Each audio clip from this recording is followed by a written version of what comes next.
Hello, hello. Are Welcome to our third episode of Think Before You AI. are we live? Yeah, we're live. Where did you see that? I can see it. We are live. Where do you see it? I don't see myself. Yeah, we're live. I can see the red button. Yeah, I don't Okay. see it. Sorry, I have to. So no, so going live on X didn't work. Hang on. Uh, Oh, or we should be live now. Yeah, sorry. It was and I don't see ourselves on LinkedIn either. oh, okay. Should we just delete this and start again? Oh, no, we can't do that.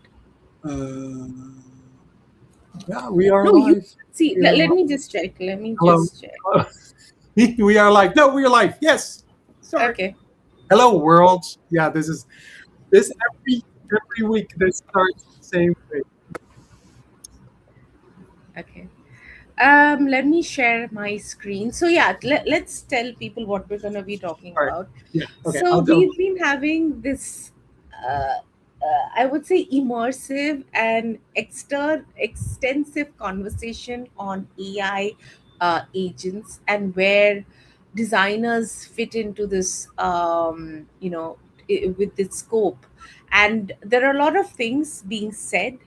We're going to be looking at a very specific, I would say, use case of how, especially Anna and myself see ourselves in the world of AI agents.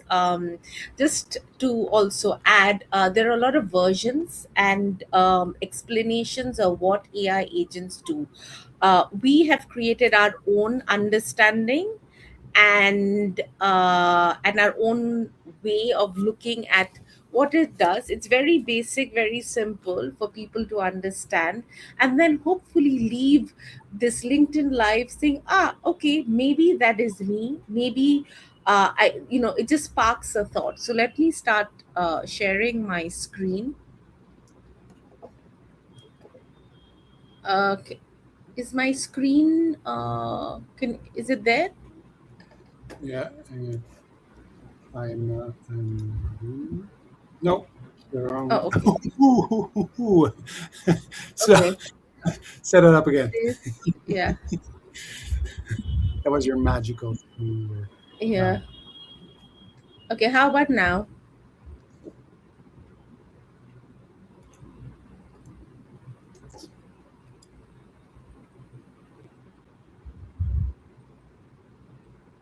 Yeah. Okay. So yeah, co-working with your AI agent, we've kind of defined this whole journey of what you can do as a designer with an agent, what the agent does in itself, and where you see yourself eventually. Right. So let's start with a brief.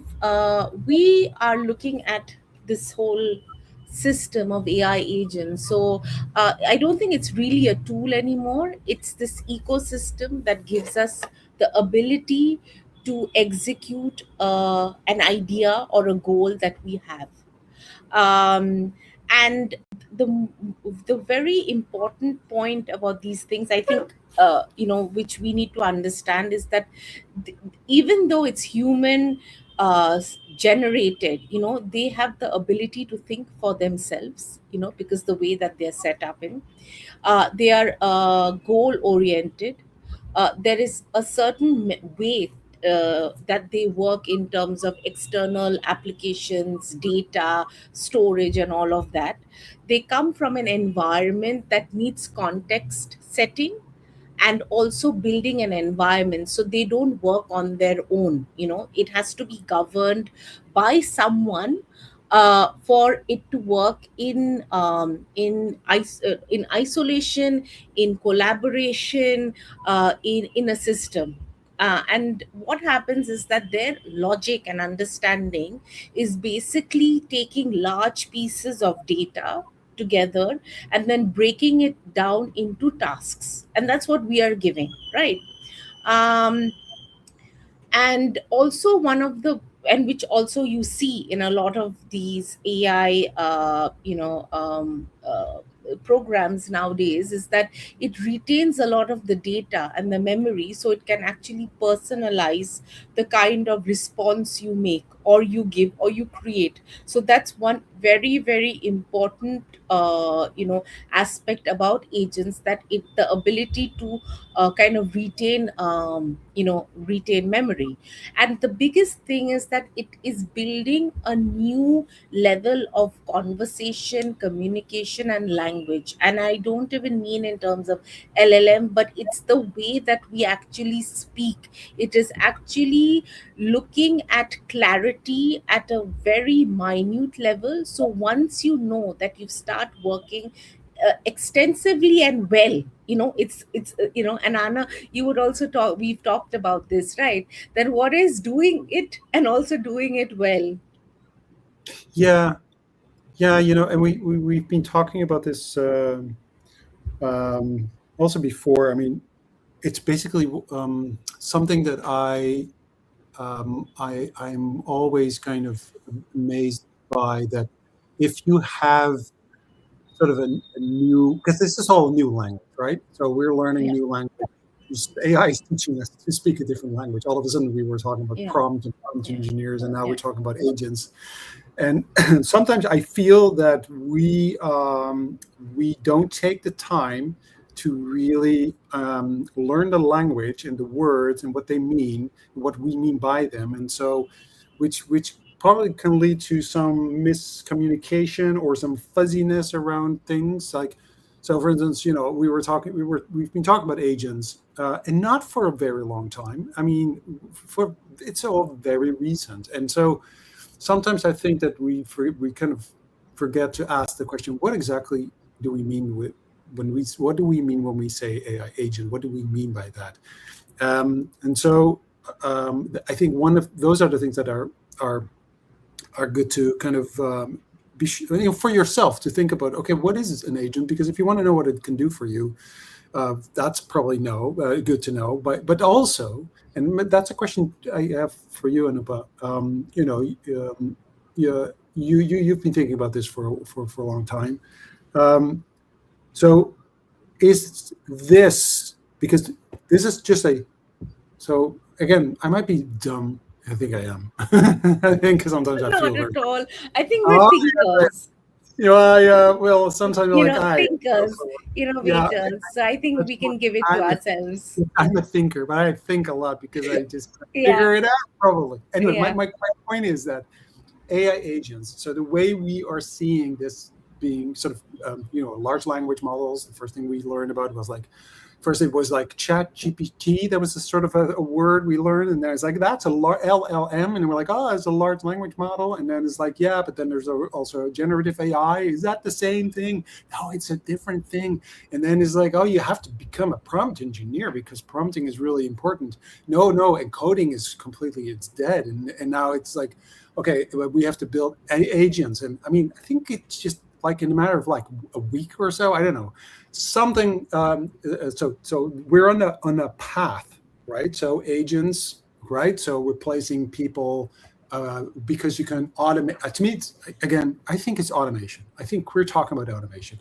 So you if you can automate something, if you can put an activity that first was done by humans, and you can build an algorithm to kind of do the same thing because it's repetitive, or it's something that or maybe it's just, I don't know if that's the measure, but if you yeah. can replace it with AI, with technology, we will do it. I've been saying this for many years. If you can be replaced by an algorithm, you'll be replaced by an algorithm.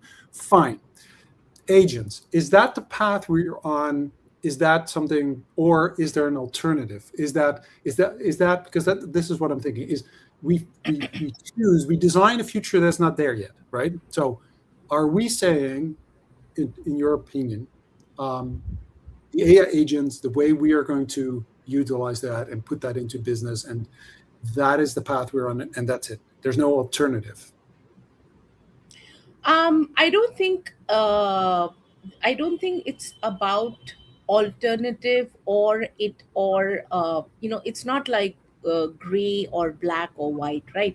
And Deb here, shout out to Deb. I've after having a conversation with her, I actually redid my presentation. I was like, okay, this actually what I did was making semi sense. So check her out. Her work is fantastic. And yeah, exactly like what she said. The word choice also comes in later in this presentation that I've created.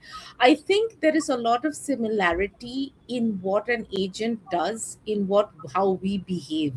Now, it is a choice for us to use it as a mode or an aid to make systems more efficient, to make life more efficient. But is it something that we would use? Um, when I started understanding what an agent does, I was actually working with a few people for an hackathon to build some sort of AI agent. And it was actually an AI bot. So I was building the structure and the, let's say, the conversation. And then the person who was going to technically lead it said that you have no idea how it's built, right? It's actually different agents that come into play that will actually set the tone of how this conversation is built.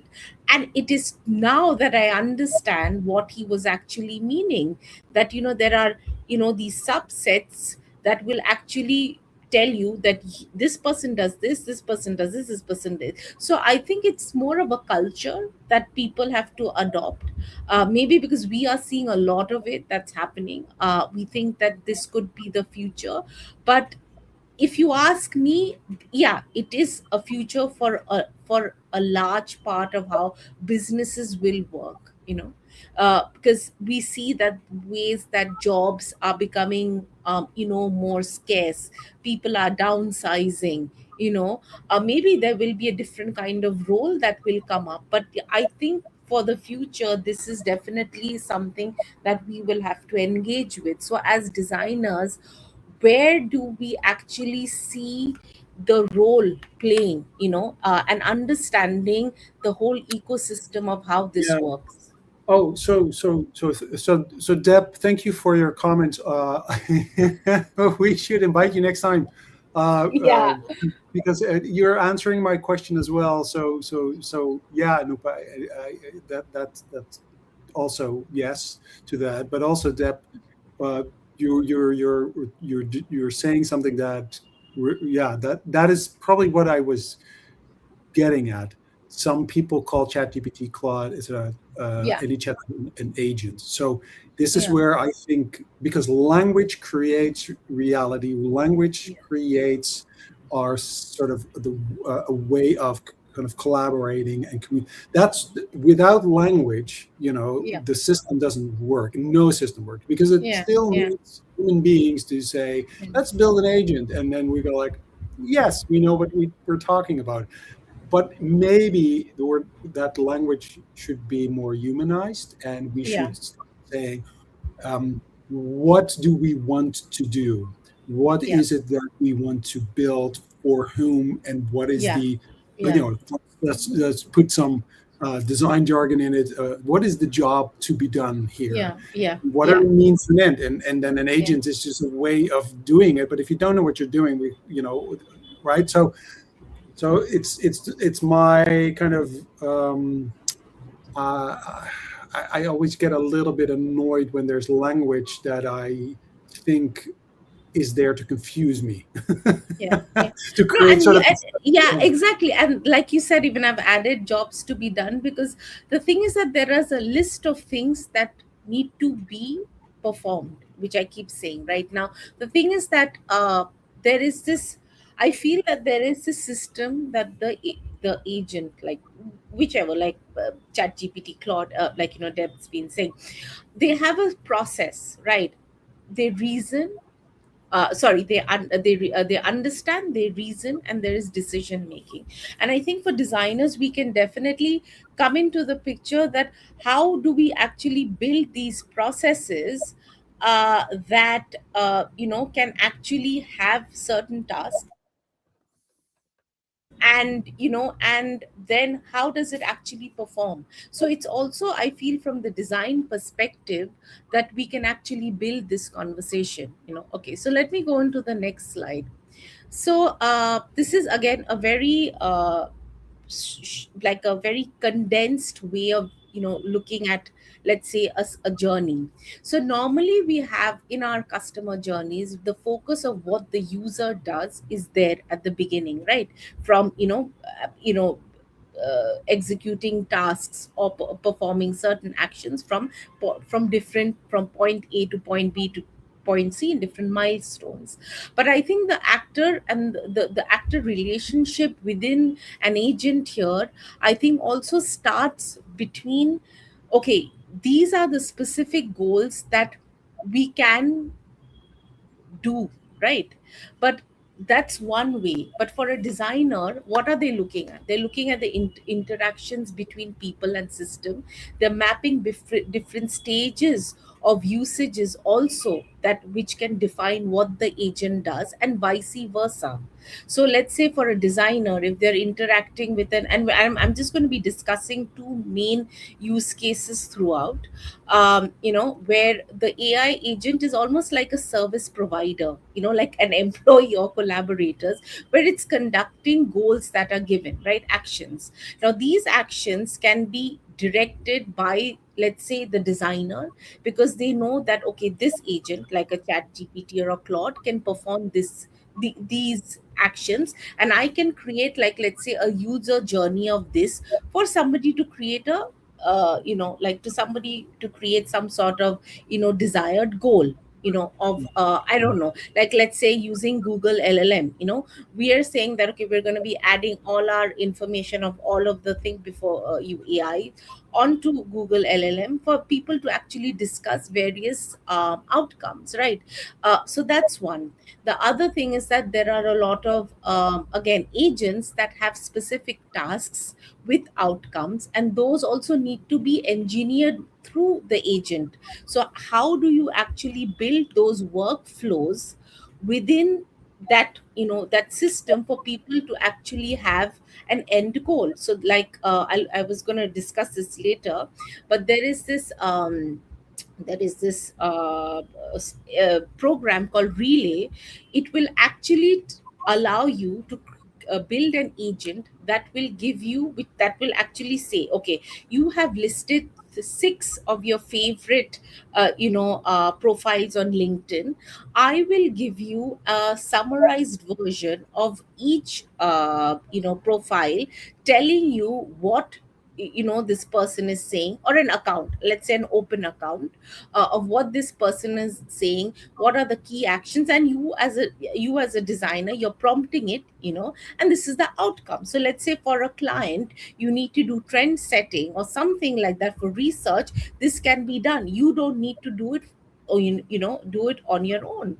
So I think that this conversation is definitely something that we can look into, that where do we position ourselves, in whether we're actually building the agent, whether we're using the agent as a, let's say, a co-colleague, or are we looking at the agent as something that we are developing ourselves at the core? So I think the relationship here is quite large, in where the designer can come in, as a voice.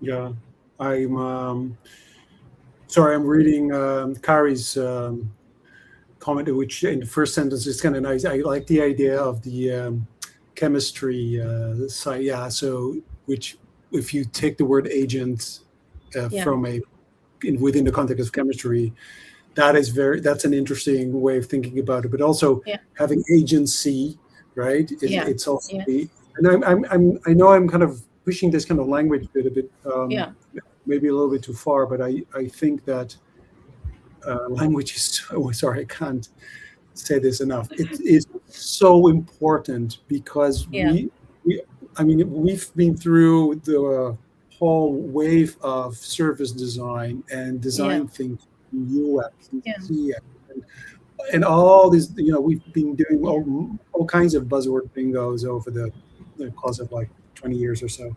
So the thing I've learned is that if you don't speak the same language, and we are as creatives as designers, we come from a world where we might not speak the tech language, Yeah. but but but also coming from service design thinking, we've always been also been facilitators. We've been generalists. We have been people who are trying to kind of know enough of a lot of things in order to Yeah. connect those Yeah. dots. And I Yeah. think we need people like like ourselves a lot. Yes, hire us. No, I know. So we need general. Yeah. I Yeah. think we need generalists, and so I'm not trying to become an expert in the technology. I'm not trying to becoming an expert. And I think I'm kind of I'll refer to something that Deb was actually saying the other day. I if I have a car, I use it to go from A to B. I don't build the car. I don't need to build the car, but I need to understand how to use it. So there's a we can talk about this forever, but this understanding well enough to know what can I do in order to create value for people, and what are the tools AI that I can use to create this value for people, and where do I leave my creativity or my decision making or my critical thinking, where do I do how do I keep it, and where do I leave it up to AI to do it for me?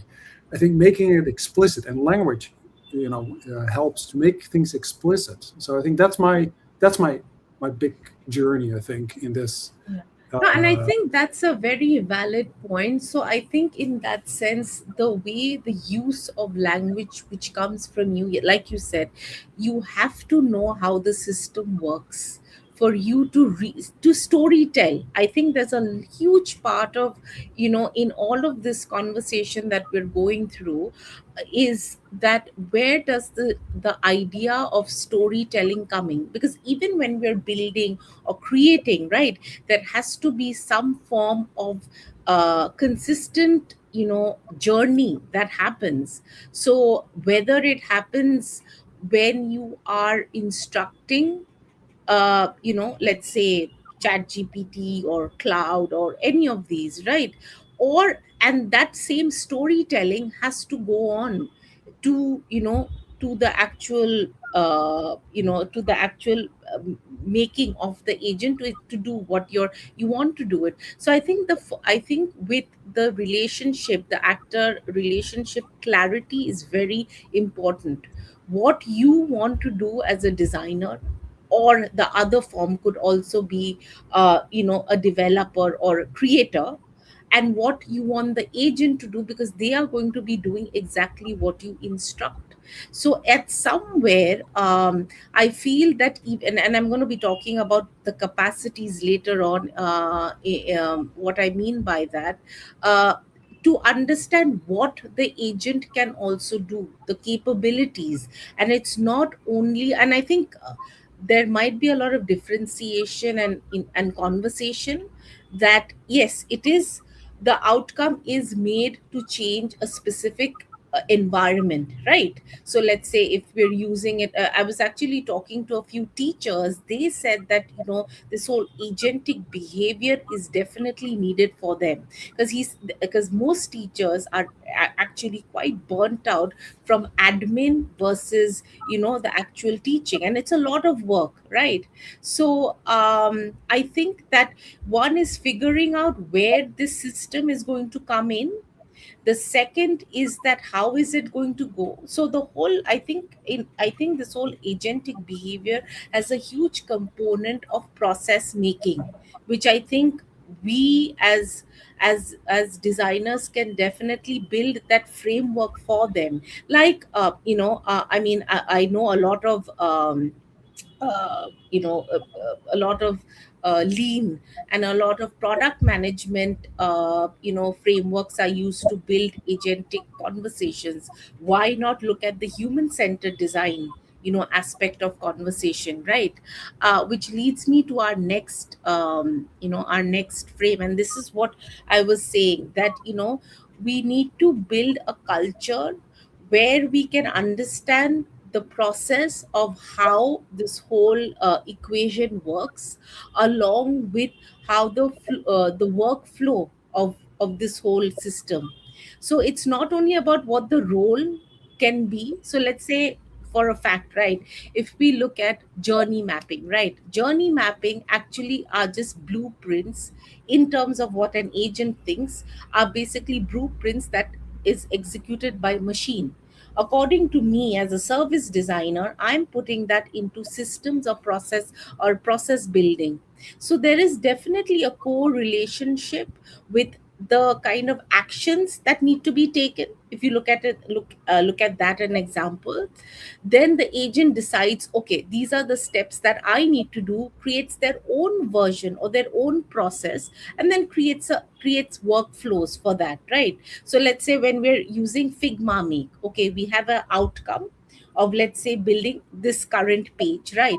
I'll have to be clear about where the typography and the, let's say, the text goes, where the, how am I going to be placing all of this, right? And then once that is done, let's say it has an outcome that every time, let's say, the user adds a certain variable, it's going to give a certain kind of data. So all of those steps have to be clearly listed for me, as, let's say, if I'm a designer creating workflows for the agent to actually translate and perform and have it work, right? So let's say, because Figma Make is something that is used to create, let's say, websites via AI. So to keep that process in mind, I need to know exactly what I want it to do, how is it going to be developed, and what is the outcome. In terms of, let's say, if we want to create a AI customer journey map, right, these are the same kind of, let's say, same kind of variables that we'll have to keep in mind, that okay, this is our, this is our, the whole basically blueprint of, let's say, how a customer journey works, with all the actions, the emotions, the front end, the back end, and all of that. And actually, the model, recreating what we are actually what we're building into a comprehensible, format of understanding, right? So I think these are the main things that we need to understand, that where do we come in, where do we create workflows through the agent, so other people can also create user journeys using AI? Or are we in the space where we are actually creating processes that actually help this happen? So I think there are very two important discussions that are coming up now. Yeah. Yeah. Well, Yeah, I'm trying to kind of connect that to sort of the projects that what the difference is between yeah, this and the projects that we've been running over yeah, the last 20 years yeah, when we would create. I mean, so a a um, a journey map, for instance, or a blueprint is based on research that you do, and then or was, I'm afraid, or was. yeah, yeah, right, and then But, but you, just to cut you on that, was yeah, meaning probably you, me, another bunch of other service designers have actually asked, which is probably creating all this data and memory that they're holding for people to actually build. Where is it coming from? It has to be connected from somewhere, right? The data is not going to come up on its own. So oh yeah, definitely it has to be built in, saying, yeah, go on. no, I'm just I'm just thinking through the process that we've went through, which was, and now it's really interesting, by the way, because Yeah, if I think about, especially when I started out in the early 2000s with doing workshops and building these journey maps based on yeah, interviews that we did, and then it was I mean, I still have post-its. I still, you remember those. yeah, I'm kidding. I'm kidding, but it almost feels ancient that you Yeah, look. I remember them. Let me show mine, You have so I someone. don't get judged less. They're going to be really valuable in the future. I mean, they're Yeah, oh my God, yeah, you remember those? Like, you know, no, but my point is that it almost feels like ancient that you know, you sit in a room with people and you write on this canvas on the wall with a marker and your post-its. And I know it sounds a bit. I know I'm a bit being a bit silly because I still think there's value in the conversation because that meant that we would align as a team by going through the work. Doing the work wasn't meant only to then have an outcome being a blueprint or a journey map. The outcome was that we all knew what we were talking about. Again, going back to language, we all knew what we were talking about. We all knew why we made certain choices, and it was part of our kind of collective knowledge and experience because we built it, we created it. I'm afraid of skipping some of these steps, not because I don't see the value in it, in automating certain things or just feeding the AI, the robot, you know, with data and then kind of, but it feels a bit like what I used to call Prince 2 thinking, which was sort of this a way of thinking that it was a sort of a project management system. Basically, you have no control. You just fill in sort of you tick the boxes. Basically, yeah, you follow the rules, you follow the guidelines and the rules, and then you have you know there was an outcome, and which meant that if someone said, "Oh, that's all wrong," you said, "Oh, I just followed the rules, not my fault." So you didn't take responsibility for the yeah, actual input and the work yeah, and yeah, etc. And so you didn't take any ownership and responsibility for the outcome. Design thinking and service design was trying to kind of change that by saying, listen, you need to kind of own it. You need to kind of do the work because it's not just about the outcome. It's about us collaborating and co-creating and understanding sort of and humanizing the business. Sometimes, and I know it's not 100% true because I think we're still going there, by the way, in a different way. But to me, it feels that this is as companies do, as corporates do, is again trying to push out that kind of humanizing of the business and taking away sort of the activity that actually allows us to be kind of understand what we're actually doing yeah. and this comes back to this simple question. It's not about can we build it, but should we build it, right? And do we still are we going to miss out on that? Are we going to forget why we are building things because we haven't done the work and we haven't built it? And Yeah, empathy, yeah, apparently, empathy is a dirty word nowadays, right? And so I just listened to this podcast. who said that? They're a different conversation. Yeah, We also just talked about this amazing conversation about the rebellion of empathy. Anyway, this is my ADHD brain yeah. going in a different direction. But I just really think it's important to keep in mind, and I think this is what we're talking about. Where do we still fit in? Where do we, as people with, you know, the humanizing factor, the people with empathy, the asking the stupid questions, as I've been doing during this LinkedIn life. Where do we still fit in? Where do we come in and say, what do we actually want? Why are we actually doing this? What's in it for people? And how do we, where does that happen? I think that comes from I. It's great that you've said this because it's I mean it's right in time for the slide that I've put up. It comes from a place of choice. We rehearsed this, didn't we? Did we rehearse Yeah, this? but like I think I skipped also a few pages which didn't make sense. you know Right. um Right. but I think the flow is going great. As I think we're known for our impromptu banter, which makes it so meaningful and thought provoking. um, um, yeah.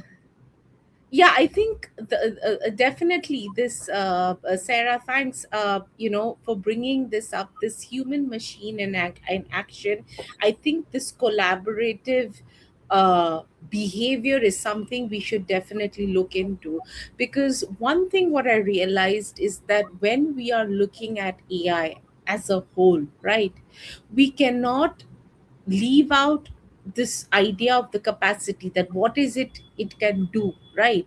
So it cannot just be AI for for resilience. How do we see resilience in AI, or reasoning, which is one of the main things that actually helps AI create its process in the way that it works, right, to execute tasks. Or let's say organizational management or innovation or decision making. We cannot look at things which are which are in just which are in not in like separate silos. And for that, I think as designers, we definitely need to bring in these various components of how we're building the choice of where we see ourselves. So like I said, there might be many use cases out there, but today we'll be looking at one, which is the workflow, that when you're interacting with an agent, whether it's a cloud or a relay, you are creating a journey for people or organizations or enterprise to actually use, for them to come up with their own outcome. So when you're actually building that, what are the capacities would you like to use in actually framing that conversation, to say that, okay, I'm going to be making an agent that does sense making really well. But then because of that, you also need to have reasoning, it needs to have decision making, it has to have capacity building. So there are a lot of different things that it needs. So you cannot create or develop in with just one focus, because as your role, you can either be working for an organization that is probably looking at sense making of data that they get for, like, let's say, pets, right? Or you could be a solo designer, which is something that I've seen extensively on LinkedIn, especially, that people coming up with definitely different workflows that could actually yeah, I mean, like Carrie just said, different free some time from the human connection via presence. So yeah, I think there are different Good use point, right? cases. But no, but sorry, Yeah, I'm interrupting you because I yeah, inspired. And so what Kari is mhm, saying, yeah, if this allows us to free up time for human connection, um, I think, I mean, that is the most positive outcome of all of this. That's what basically I think technology should be about. It should be, but the problem usually is that it is about, especially if you look at what's happening at the moment, is about efficiency, and it's actually taking out. So um, if you have free time to for the human connection, how do we measure the value of that, right? What metrics do we need to kind of say, this human connection created this value for the business? And I'm thinking, and I actually really thinking about healthcare, for instance, where this is obviously so important. But it's a different, it's so Anup, you talked about culture a bit yeah, ago, and I think this is part of. So yes, I understand we can create these flows, and I understand that we can create agents, and we automate certain things, and I totally understand that that creates new possibilities and new jobs. And yeah, I'm not that yeah, negative. Really, I'm very optimistic about human creativity and endeavor. Um, but it is about culture, right? It is about creating a culture for this to work. Culture integrate and as a concept. emotion, right? That Yeah, emotional value. these are um two I words. Yeah. Like culture is already like um, that's a that's a hard one. That's difficult, right? Yeah. They're creating a culture around this, and then you know, so emotion. That can we still talk about that? Or I mean, I'm just being it's cynical here, No, but I definitely think that's a good point, because from what I know, that there is this whole idea. I mean, I don't know like in depth, but there is this whole way of where you can use sentiment analysis, which is what you have, like, building various kinds of like outcomes for, let's say, customer experience and all that, where you try to evaluate an emotion. So when we are building for culture, so that's what I'm saying, when we're building for culture, we'll have to look at the different kind of capacities that culture involves. It just cannot be AI for culture. Culture can be can be like opportunity. It could be cross silo conversation. It could be workflows. It could be decision making. So I think that's what we are. So if we are saying that we are building for culture, then it could actually work as a workflow, which is a series of various instances that are, are kind of coded into the system for it to build certain outcomes.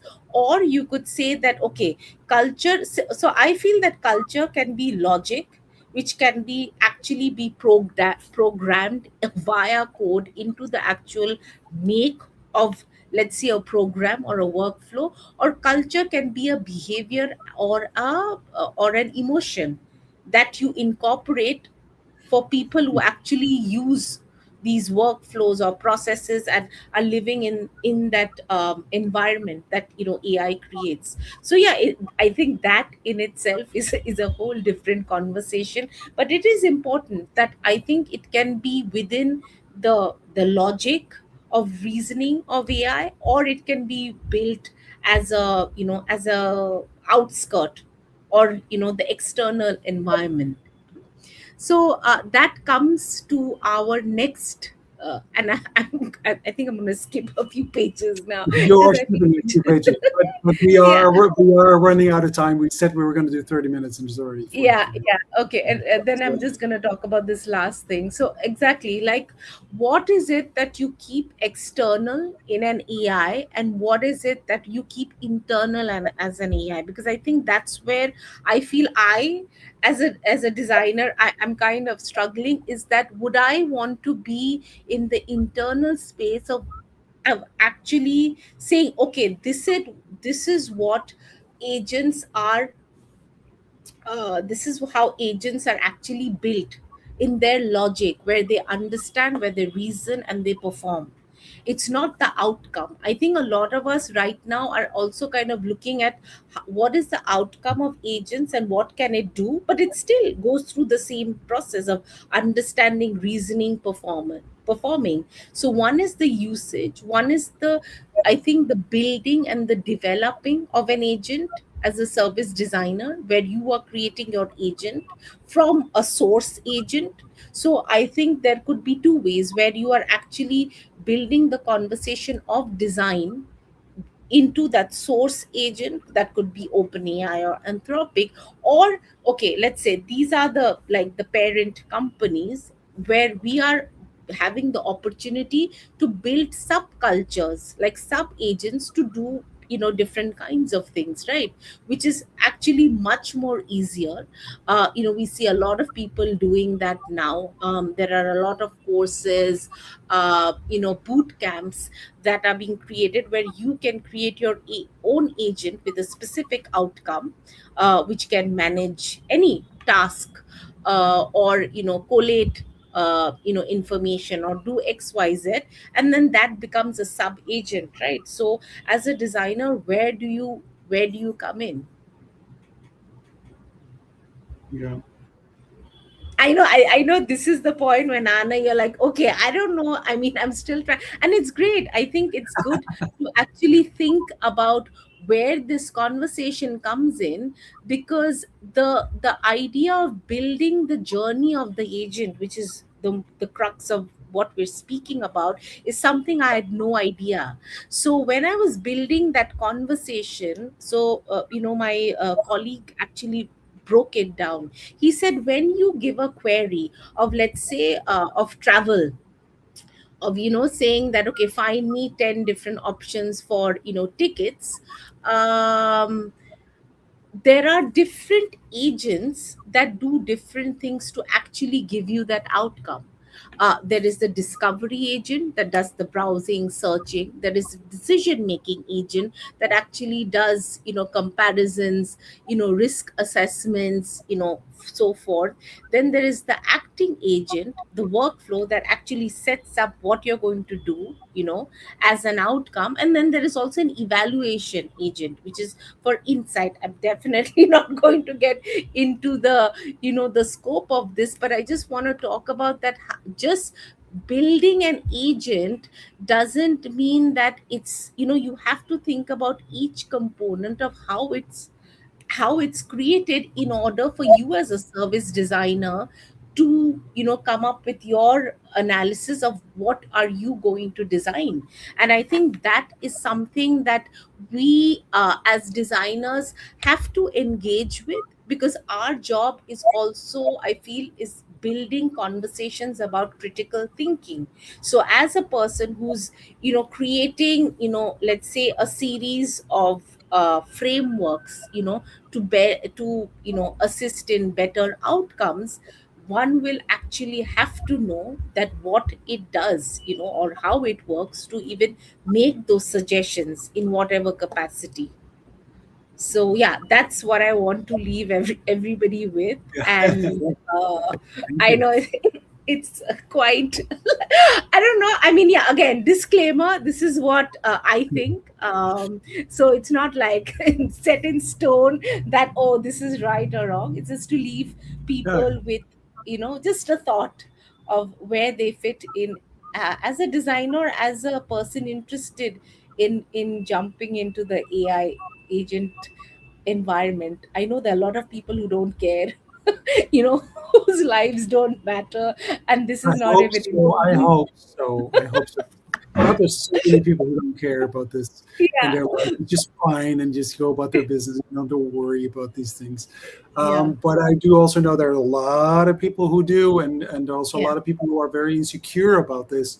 So I just want to say, don't be insecure about this. Just jump into it. We are doing it. We have, at least no, Anupa, you're way smarter than I am. I No, am. I'm asking stupid no, questions. no, this is a collaborative conversation. Yeah. No, but it's true. I mean, I have a fuzzy brain, and I go like, what am I doing here? Why am I doing this? Why? I don't want to get. I don't want to learn. I'm getting old too, and so we're like, do I really have to learn this new thing? Do I really need this? But at the same time, I do want to know, but I also want to, I want to have the freedom, and I want to kind of keep the ability to just ask dumb questions and think about this and why and ask questions. Well, what does it mean? Do I really understand? And that would be my takeaway, and something I want to leave people with is because we are at the beginning of this, right? And so go and do stuff and build stuff and create stuff and ask questions and sketch out and so that'd be my advice. Don't be insecure. There's a lot of people out there who can pretend to be experts, but trust me, um, I don't think there are many of them really. so, so don't pretend to be an And expert. yeah, and always keep thinking before you AI. I think that's where we come in, as Well, a thought. Before you jump into the logic, the reasoning, just think about it, because I think that's way more sustainable and scalable at the end of the day. yes. All So right. yeah, that with that we end today. Yes, I'm going to end the Yeah. live stream. Thank you for participating, everyone. Yes. You can see Yeah. someone. I just reconnected to someone I haven't seen for 10 years, so that's Oh all wow. cool. So thank you so much. Yeah. See you next time, and you can listen to us go all over the place again. Okay. And yeah. Bye.